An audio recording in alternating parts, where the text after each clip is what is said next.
أعوذ بالله من الشيطان الرجيم بسم الله الرحمن الرحيم والصلاة والسلام على أشرف الأنبياء والمرسلين سيدنا وحبيبنا محمد صلى الله عليه وسلم. Alhamdulillah Rabbil Alamin, nous remercions Allah subhanahu wa ta'ala qui nous a permis d'être dans ce mois de Ramadan saint, en vie et saint. Nous prions que ces bénédictions soient en nombre illimité sur le prophète Muhammad sallallahu alayhi wa sallam, sa noble famille, ses glorieux compagnons, ainsi que tous ceux qui le suivront jusqu'au jour de la résurrection. Alhamdulillah, encore Alhamdulillah, pour les bienfaits d'Allah subhanahu wa ta'ala sur nous. Et nous prions que la paix soit sur tous les musulmans, la santé, et que Dieu fasse miséricorde à ceux qui nous ont dévancés. Aujourd'hui, nous parlerons d'un thème qui est spécifique et aussi qui est global. Ce thème, c'est le leadership du prophète Mohammed sallallahu alayhi wa sallam. C'est un article que j'ai publié récemment intitulé Le modèle. Qui est le modèle et quel modèle doit-on suivre? Nous aurons au fil de ces discussions le temps de l'approfondir, Inch'Allah. Et il y a quelque chose qui est fondamental avant qu'on ne rentre dans tout ce qui est vie du prophète Mohammed sallallahu alayhi wa sallam. Et fondamentalement, lorsqu'on parle du prophète Mohammed sallallahu alayhi wa sallam, les gens ont souvent l'aspect de la spiritualité, l'aspect des miracles, l'aspect de l'ange Jibril alayhi salam qui descend sur le prophète Mohammed sallallahu alayhi wa sallam. Et il est très difficile à l'humain du 21e siècle, à l'Africain ou au Guinéen que je suis, d'essayer de me comparer au prophète Mohammed sallallahu alayhi wa sallam. Est-ce que je peux intégrer toutes les dimensions du prophète Mohammed sallallahu alayhi wa sallam en moi? Étant donné qu'il était le prophète, il avait la révélation, il avait le soutien des anges, etc., etc. Nous allons voir au fil de nos discussions que le prophète Mohammed sallallahu alayhi wa sallam était exactement un humain parfait. Humain parfait, prophète parfait, il souffrait de la peine comme nous autres et tout ça. Nous allons essayer de rentrer dans le domaine de ce qu'on appelle le modèle. Il y a quelque chose qui est psychologique ici que nous allons essayer d'aborder. Pourquoi nous devons chercher à avoir un modèle? Pourquoi l'être humain cherche à avoir un modèle? Pourquoi je ne me suffis pas à moi-même et à avoir mes propres principes moi-même? Essayer de rester dans mon cadre. Pourquoi je ne choisirais pas un modèle n'importe lequel? Et pourquoi les musulmans uniquement doivent avoir les prophètes sallallahu alayhi wa sallam comme modèle? Vous devez savoir qu'il est psychologique le fait de choisir les modèles. C'est-à-dire déjà, à l'enfance, vous trouverez que les enfants, lorsqu'ils sont en train de jouer dans la cour, ils ont des modèles. Papa est modèle, maman est modèle. Et lorsqu'ils rentrent à l'école pour la première fois, lorsqu'ils reviennent, les enseignants, la maîtresse, le maître deviennent des modèles pour eux. C'est-à-dire qu'il y a ce besoin pour l'être humain de ressembler à quelqu'un, de forcément ressembler à quelqu'un. Et donc souvent, lorsque nous essayons de ressembler à quelqu'un, cet homme, cette femme, essaie de conduire inconsciemment nos vies et notre façon de voir, notre façon de réfléchir et notre façon de comprendre le monde et d'agir sur le monde. C'est ainsi que le jeune qui prendra pour modèle un footballeur comme Zinedine Zidane par exemple, vous verrez que ce jeune-là, il sera un amoureux fou du football. Lorsque vous prenez quelqu'un alors qui a pour modèle un homme du cartel de la drogue, vous verrez que cet enfant va grandir avec l'esprit de rébellion, avec l'esprit de crime. Donc il est important de savoir que le fait d'avoir un modèle est déjà psychologique. Donc il est là important pour nous de choisir le modèle, un modèle idéal pour gérer notre vie. Donc la question qui va se poser alors, c'est qui sera le modèle? Ou bien quel est le modèle idéal pour nous? Parce qu'il y a plusieurs grands hommes qui se sont succédés à la face du monde. Plusieurs.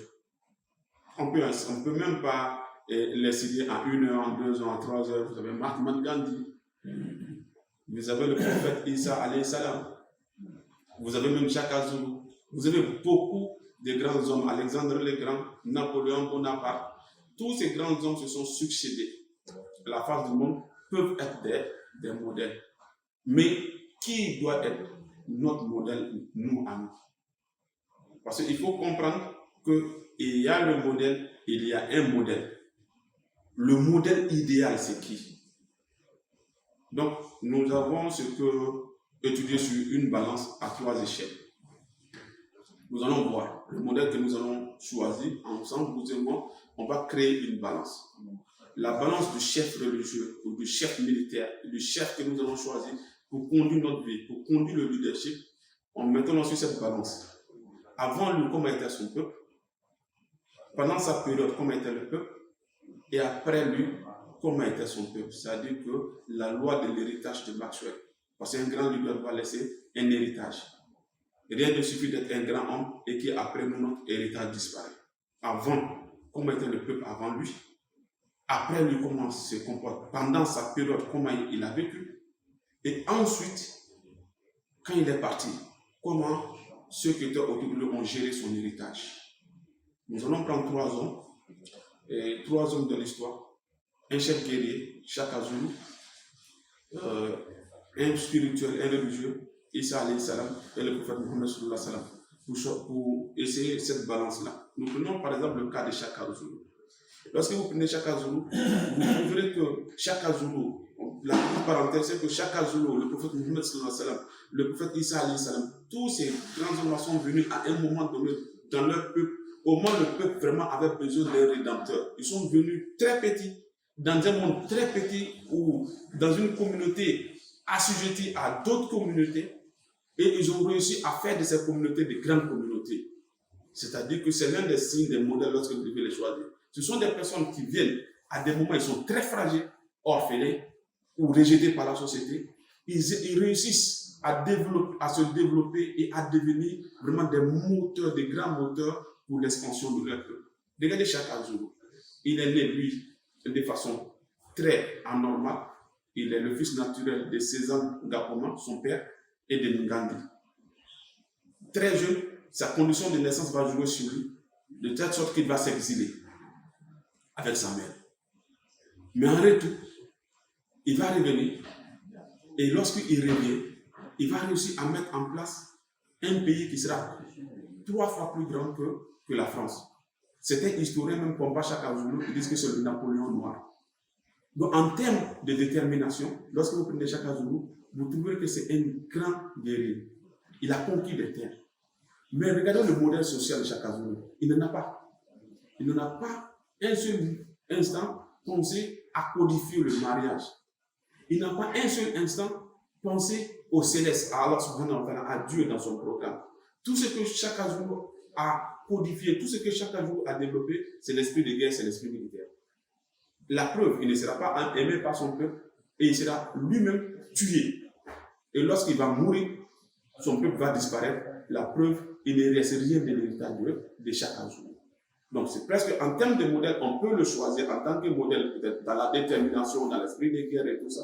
Mais lorsqu'il s'agit de bâtir une nation où il y a les codes du mariage, lui-même Shaka Zulu, parce que en ce qui concerne ce mariage, il y a des doutes.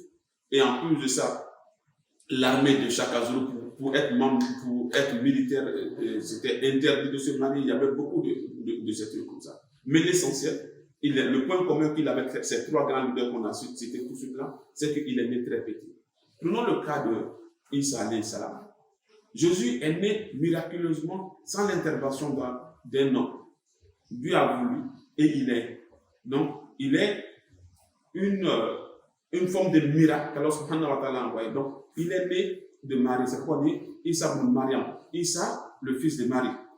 Donc, déjà, sa condition de naissance fait qu'il n'a pas une paternité visible auprès de lui. Donc, il grandit aussi dans un peuple qui est opprimé, au sein d'un peuple qui est opprimé, les Juifs, qui étaient en ce moment sous domination romaine. Il devient prophète lorsqu'il reçoit la prophétie, mais son propre peuple va essayer de le rejeter. C'est pourquoi il y a le célèbre proverbe qui vient de lui, on dit que nul n'est prophète chez soi. Mais en termes de combativité, lorsque vous prenez le prophète Isa alayhi salam, vous trouverez que c'est le prophète de pacifisme, par exemple. Pas de guerre, ni rien. Celui qui était juif sur la joue droite, tend la joue gauche. En termes de détermination, en termes de foi en Allah subhanahu wa ta'ala, en termes de miracles, le prophète Isa alayhi salam est un modèle, et en termes de pardon. Car même sur la croix, comme on le lit dans les évangiles, il a demandé pardon pour ses oppresseurs. Mais le Coran nous certifie que le jour de la résurrection, lorsque Allah subhanahu wa ta'ala va poser la question à Isa alayhi salam, de savoir si c'est lui qui a dit aux gens de le prendre, lui, ou sa mère comme divinité, la réponse de Isa est claire. Je ne l'ai pas fait. Mais vous sentirez dans les recommandations d'Isa, alayhi salam, le fait de demander encore pardon pour des personnes qui lui ont fait du tort en le prenant comme divinité. Donc, sur ce point, le prophète Isa, alayhi salam, est vraiment un modèle.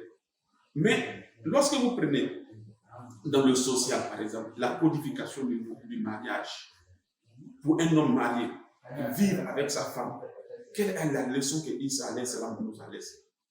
Pour un chef d'entreprise, qu'est-ce qu'il a dit? Qu'est-ce qu'il a dit en termes de transactions financières? Pour quelqu'un qui doit acheter un terrain, qu'est-ce qu'il doit faire? Vous trouvez que le modèle Isa alayhi salam est bien silencieux sur les questions de développement, sur les questions économiques et sur les questions militaires et sur les questions de guerre. Vous trouvez que là, il est très silencieux. Mais en tout ce qui concerne la paix, le pardon, le vivre ensemble, vous trouvez que c'est un excellent modèle. Mais alors que le modèle que nous essayons de choisir, c'est un modèle qui doit être à la fois pour l'imam, pour le prêtre, un modèle. Il doit être pour le père de famille, un modèle. C'est-à-dire que le modèle, tu dois t'adresser au modèle. Lorsque tu es bloqué dans une situation, tu t'imagines, et si lui il était à ma place, qu'est-ce qu'il allait faire? Qu'est-ce qu'il allait faire? Mais vous trouvez que, en termes de transactions financières, la réponse de Jésus alayhi salam est claire. Lorsque les gens lui ont parlé de l'impôt, il a demandé où se trouve, donnez-moi une pièce de monnaie. On lui a envoyé une pièce de monnaie, qu'est-ce qu'il a dit? Il lui donnait à Pilate ce qui appartient à Pilate et à Dieu ce qui appartient à Dieu. Il n'a pas donné de principes économiques. Et depuis qu'il compte de me montrer dans les évangiles, là où il y a des principes économiques, où il y a des principes où le social est là, le code civil n'existe pas. C'est pourquoi même déjà, lors de la Révolution française, c'est-à-dire qu'à un moment donné, l'Europe a été confrontée à ça. L'Europe chrétienne a été confrontée à ce silence de la chrétienté sur les questions économiques, sur les questions agraires et sur les réformes, sur les sur l'armée. Donc, lorsqu'il y a eu la Révolution, il a été facile pour l'Européen de séparer l'État, l'Église de l'État. Parce que l'Église n'avait pas de réponse à certaines questions de société. L'Église n'avait pas de réponse à certaines questions politiques. L'Église n'avait pas de réponse à des questions militaires. Maintenant, prenons notre troisième modèle, le prophète Mohammed sallallahu alayhi wa sallam. Vous trouverez que c'est lui le joyau au fait. Pas parce que forcément nous sommes musulmans. Déjà, le prophète sallallahu alayhi wa sallam, il a la même condition de naissance que les trois autres personnes. À la différence que lui, il a un père qui est reconnu, mais qui n'a pas connu. Il a une mère qui ne l'a pas vu grandir. Il y a une mère qui n'a pas eu le temps de le voir grandir. Donc, il a été très tôt sevré de l'amour du père et de la mère. Il n'a même pas connu son père. Donc, il est né aussi faible, dans une nation faible, qui était assujettie et qui était assujettie à les deux grands courants en ce moment, les Byzantins et les Perses. La Mecque était un petit territoire où la guerre des clans était légion. C'est dans ces conditions que le prophète sallallahu alayhi wa sallam est né. Mais qu'est-ce qu'il a fait durant cette époque-là et qu'est-ce qu'il a été comme héritage? Si vous remarquez, c'est le prophète sallallahu alayhi wa sallam, à la différence des trois autres leaders dont nous venons de parler, qui a dans sa législation codifié tous les grands aspects de la vie de l'être humain. Lorsque vous prenez dans le domaine du code civil, dans le domaine du mariage, vous trouverez que l'islam, au temps du prophète sallallahu alayhi wa sallam, avait déjà légiféré en termes de mariage. D'ailleurs, le prophète sallallahu alayhi wa sallam, lorsqu'il venait, il y avait une certaine pagaille en ce qui concerne l'union entre les hommes et les femmes. Ce mélange-là était légion chez les Arabes. L'adultère avait atteint un certain seuil, de telle sorte qu'une femme pouvait avoir des relations charnelles avec plusieurs hommes.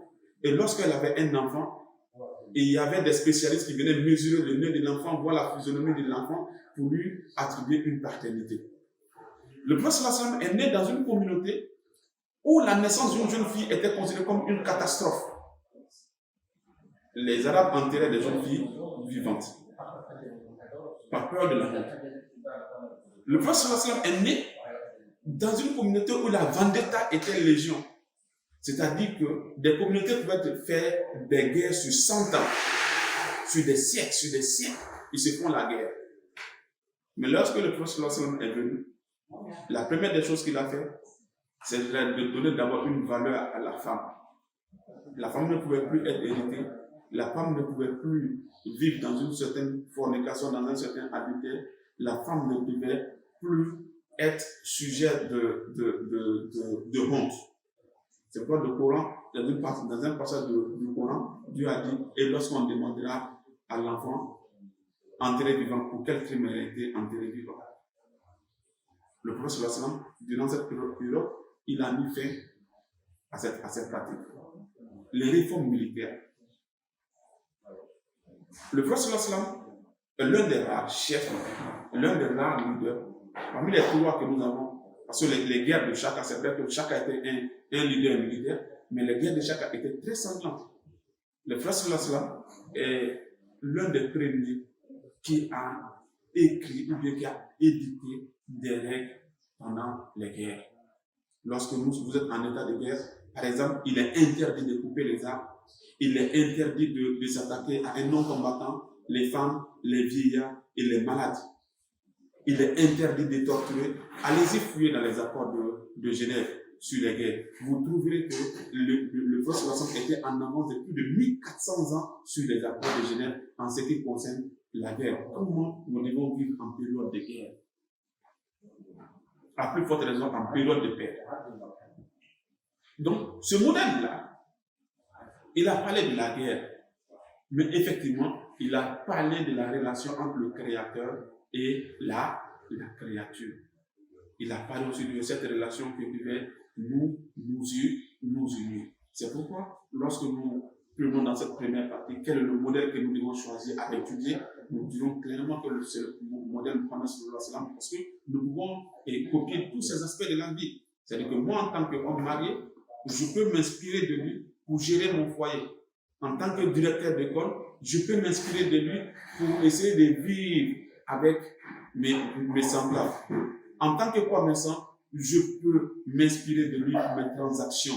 Ce qui est interdit en islam, on connaît en termes de transactions. Ce qui est autorisé est connu. Même le régime alimentaire, le prophète sallallahu alayhi wa sallam en a parlé. Donc ça veut dire que c'est lui le modèle que nous devons suivre.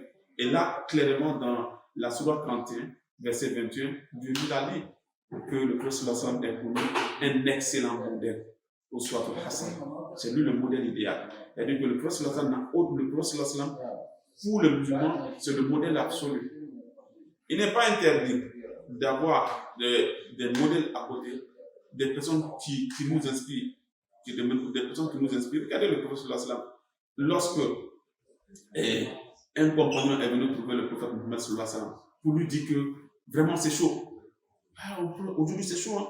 On n'arrive pas vraiment à s'en sortir. Pourquoi on n'arrive pas à s'en sortir? Parce qu'on souffre. Le prophète sallallahu alayhi wa sallam a dit quoi à ce compagnon? Il dit, avant vous, il y a eu des peuples qui sont venus, on les a peignés avec des peignes en fer jusqu'à teindre le cerveau. Ils n'ont pas désespéré du secours d'Allah subhanahu wa ta'ala. Donc, il inspire le compagnon à trouver un modèle dans les prédécesseurs. Dans la sourate Les Rangs, Dieu même envoie des exemples. Il envoie l'exemple d'Isa alayhi salam. Pourquoi on utilise Isa alayhi salam comme modèle? Il prend la femme de Lot, il prend la femme de Noé, il prend Mariam, la mère de Jésus-Christ alayhi salam. Pourquoi on s'inspire de lui, de tous ces gens, de toutes ces personnes qu'il a citées? De la même manière qu'il a cité des modèles de dictature comme Pharaon, il a aussi des modèles de démocratie, de plus démocratie comme Dhul-Qarnayn par exemple. Tout ça pour nous dire qu'il nous faut un modèle. Mais nous, en tant que musulmans, le modèle que le Coran nous a bien spécifié, c'est le modèle de prophète Muhammad. Il faut s'en inspirer et essayer de trouver la voie pour nous guider.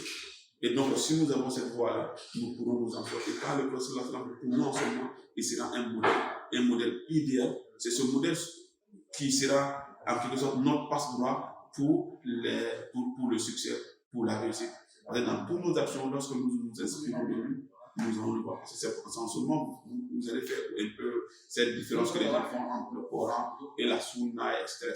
Sans la Sunna, nous ne pouvons pas évoluer, nous ne pouvons pas comprendre la Sunna. Donc, effectivement, il est pour nous un modèle. Mais est-ce que ce modèle-là doit rester simplement un modèle de spiritualité? C'est-à-dire que c'est en prenant les ambitions qu'il est pour nous un modèle, c'est en rentrant à la mosquée qu'il est pour nous un modèle. Non. Il est un modèle pour nous dans la façon d'être avec nos épouses. Il est un modèle pour nous dans la façon d'être avec nos voisins, qui sont musulmans et non musulmans. D'ailleurs, la plupart des non-musulmans qui sont convertis au temps du prophète, c'est des musulmans, c'est à cause de son bon voisinage. Il a tellement bien traité certains de ses voisins que ceux-ci ont accepté l'islam comme religion. Donc nous devons savoir que le prophète est pour nous un modèle. Et si Dieu le veut, Inch'Allah, dans les prochains jours, dans les prochains articles, nous prendrons des exemples pratiques de leadership de prophète qui montrent effectivement qu'il était vraiment en gros, il était supérieur à tout ce que nous connaissons aujourd'hui en termes de principes, en termes de règles de leadership, la loi de l'héritage, la loi de la délégation du pouvoir. Le prophète, il déléguait constamment le pouvoir. Hein? La preuve, lors du pèlerinage, le pèlerinage d'Abou Bakr, le prophète, il était à Médine, il était fort, les musulmans avaient déjà la main, il pouvait faire le pèlerinage. Mais il a délégué Abou Bakr, l'année de la délégation d'Abou Bakr. Pourquoi le prophète n'est pas sorti lui-même? Et il y a un principe qui est cardinal en islam, qui est aujourd'hui copié de façon inexacte par la démocratie, la consultation. La consultation. Il y a tout un chapitre dans le Coran qui parle de Ashura, et consulte à propos des affaires. Il est clairement admis que le prophète consultait ses compagnons. Avant Badr, il les a consultés. Et il prenait leur avis. Pendant la bataille de Badr, le prophète avait pris une position, mettant le puits, un puits, et il était dans la boue. Il y a un des compagnons qui est venu lui demander si cette position-là, c'était une révélation ou bien c'était une tactique de guerre. Le prophète non, c'est humain, bien sûr. Le compagnon lui a dit non, ne nous mettons pas là, mettons-nous là. Et nous connaissons les résultats de ça. Déjà, c'est la victoire de Badr. Je crois que c'était le 17 ou 16 du Ramadan. Hein? Lorsque nous prenons Ghazwatul Khandaq, la guerre des coalisés, hein? Et qu'est-ce qui a permis au prophète de vaincre les coalisés? Plus de 10 000 hommes qui veulent envahir Médine et en finir complètement avec les musulmans. C'est parce qu'il y avait ce principe de consultation. Il a appelé les compagnons, mais qu'est-ce qu'on va faire? Comment on va défendre Médine? Salman al-Farisi, Salman le Perse, a montré la tactique de creuser un fossé.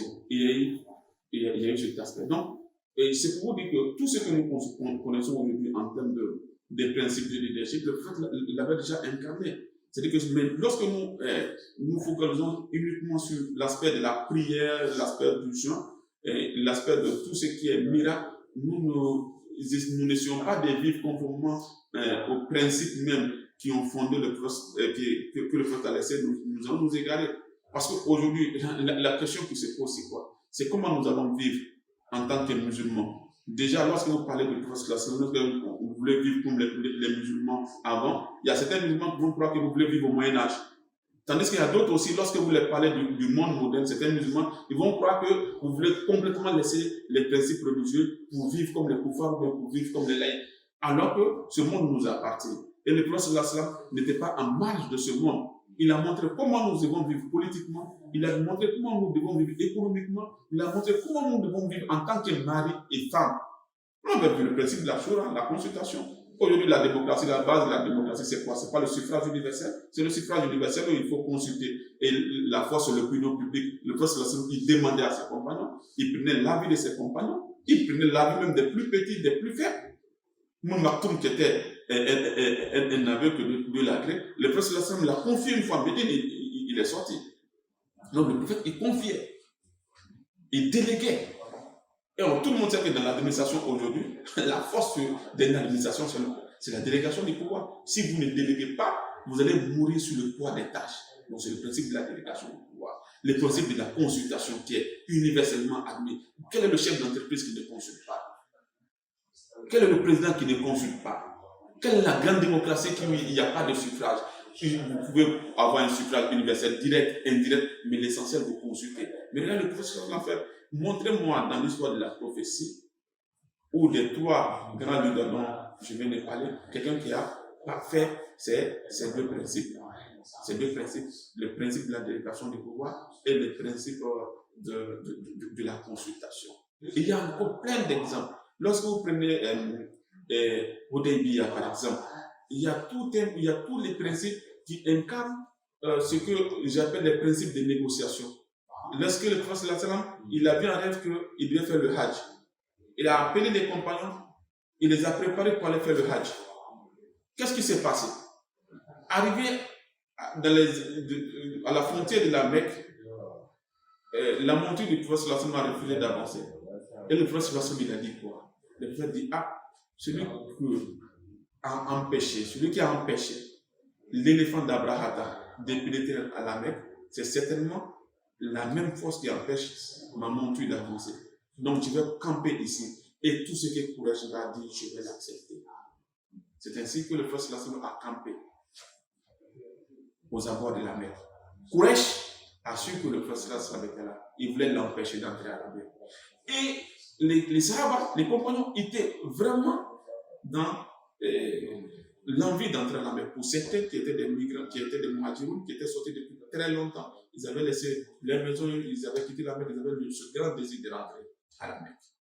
Mais le prophète, quand il a campé, il a envoyé des délégations pour montrer à Quraysh qu'ils ne sont pas venus de façon belliqueuse, ils sont venus juste pour accomplir le Hajj et qui était vraiment un principe religieux et qu'il a même envoyé les bêtes pour l'offrande. Quraysh a vu. Mais Quraysh ne pouvait pas accepter que le prophète rentre. Mais qu'est-ce qui s'est passé? Bref, il y a eu une négociation. Il y a eu une négociation, Quraysh a envoyé des personnes, mais bien avant la négociation, le prophète avait envoyé Ousmane Ibn Affan voir ce qui s'est passé à la Mecque, essayer de parler avec les dignitaires de la Mecque. Il y a une rumeur qui a circulé au sein de la compagnie que Ousmane avait été assassiné par Quraysh. Le prophète il a anticipé, donc s'il devait y avoir la guerre, il a demandé en ce moment que les compagnons viennent faire acte d'allégeance encore. C'est à ce moment qu'on appelle Hudaybiya. Donc il y a eu un pacte d'allégeance entre le prophète et les compagnons sur place là-bas, et Quraysh, avant que Quraysh n'envoie sa délégation. Et quand la délégation est venue, il était question maintenant de signer un pacte, un protocole d'accord en quelque sorte. Dans ce protocole d'accord, le prophète Ali ibn Abi Talib, qui était le scribe, qui devait écrire, il a commencé par Bismillah ar-Rahman ar-Rahim. Quraysh a dit non, on ne connaît pas de Bismillah ar-Rahman ar-Rahim. D'écrire par le nom d'Allah, les compagnons n'ont pas voulu. Le prophète a dit effacez, mettez par le nom d'Allah. Il y a eu beaucoup d'accords. Parmi les accords qui ont beaucoup frustré les compagnons, c'est que le fait qu'un musulman qui quitte Médine pour aller à la Mecque, Quraysh n'avait pas obligation de lui rendre, mais lorsque un musulman quitte la Mecque pour Médine, le prophète devait le ramener. Il y a eu beaucoup de ces accords qui ont fâché les compagnons, et à la fin, ce qui a beaucoup frustré, c'est que lorsque Ali ibn Abi Talib, le scribe, a écrit accord entre Quraysh et le prophète d'Allah subhanahu wa ta'ala, Quraysh a dit non, on ne connaît pas. Pourquoi on ne te connaît pas? Il faut écrire accord entre Quraysh et Mohamed ibn Abdullah, Mohamed le fils d'Abdallah. Le scribe a refusé d'effacer, cela tellement choqué que le prophète a dit où c'est tout, parce que le prophète ne savait pas écrit, ils l'ont montré et il a effacé. Vous ne voyez pas de leçons à tirer dans ça? Vous qui êtes dans les négociations politiques, dans les négociations financières, le prophète nous enseigne ici que lorsque vous êtes dans une négociation, la première des choses à faire, vous devez vous préparer à une négociation. On ne va pas à une négociation comme si on partait prendre son petit déjeuner. Regardez les prophètes, lorsque la monture a refusé de venir, il a dit je campe ici et j'accepterai tout ce que Quraysh va venir me proposer. Déjà, lui, il était prêt à négocier, mais Quraysh n'était pas prêt à négocier. Donc, c'est le premier principe dans une négociation. Le second principe dans une négociation, évitez de vous camper sur des choses inutiles. Des choses qui ne vont pas faire avancer les pourparlers. Regardez le prophète.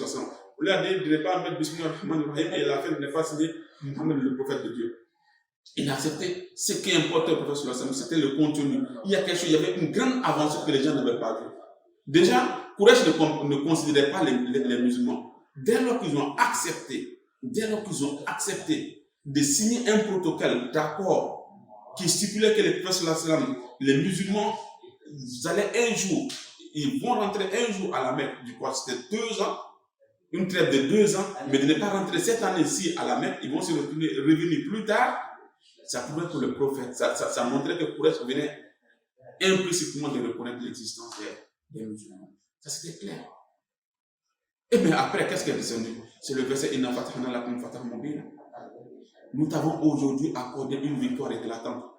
Mais mes frères, les sœurs, qu'est-ce qui s'est passé 2 ans après? Le frère Sosan est rentré à la Mecque, il a conquis la Mecque sans effusion de sang. Et ça, ce sont les résultats de cet accord. Parce qu'il y a beaucoup d'événements qui sont passés après ça. Nous n'avons pas assez de temps pour entrer dans tous ces détails. Mais tout ceci ont poussé réellement le prophète Sosan à prendre la Mecque, à rentrer à la Mecque et à faire de toute la péninsule arabe une péninsule musulmane. Donc, c'est pourquoi nous disons que le prophète était modèle. Regardez l'art de la négociation. Vous croyez qu'au 7e siècle, vous allez trouver un livre sur l'art de la négociation qui allait vous dire que lorsque vous êtes en négociation avec un adversaire, avec un ennemi, avec un partenaire commercial, la première des choses à faire, c'est de vous préparer à la négociation. La seconde des choses à faire, c'est de ne pas vous limiter aux choses éphémères, c'est-à-dire que les choses qui n'ont aucun sens, qui ne dérangent pas. Et la troisième des choses, c'est de voir au-delà même de l'accord. Le prophète les compagnons avaient vu uniquement le fait qu'on rende un musulman, le fait de rendre un musulman qui court, qui fuit la persécution. Si on dit, mais comment on peut rendre un musulman? Mais le prophète il avait vu au-delà même de l'accord, il avait vu une victoire. Et cette victoire a été décrétée par Allah subhanahu wa ta'ala. Nous t'avons vraiment accordé une victoire éclatante. Cette victoire éclatante. Donc, nous n'allons pas être trop long. Il est bon pour nous de comprendre que le prophète il est effectivement un modèle. Si nous avons le temps, nous allons développer de long en âge. C'est-à-dire que chacun de nous peut s'inspirer du prophète Mohammed. C'est pas forcément. Parce que quand on parle du prophète directement, les gens pensent à l'ange Jibril qui est là. Donc, le prophète, il est coincé, il peut avoir la révélation d'Allah subhanahu wa ta'ala. Le prophète était un prophète parfait. Il était un humain parfait. Il s'est marié. Il a eu des enfants. Il a eu des petits-enfants. Il a eu des partenaires commerciaux. Il a eu des adversaires politiques. Il a eu des ennemis jurés. Il a fait la guerre. Il a signé des accords de paix. Il a fait ce qu'on appelle la première constitution du monde qui réglait ce problème de multiconfession à Médine. Parce qu'à Médine, il y avait les Kafs, il y avait les Juifs, il y avait les musulmans. Et à côté d'eux, il y avait les hypocrites. Mais le prophète a écrit un document qui régissait le fonctionnement à l'intérieur de Médine. Imaginez, un bédouin au 7e siècle, il ne savait ni lire ni écrire. Donc, sur ce, nous prions Allah subhanahu wa ta'ala qui nous donne la compréhension.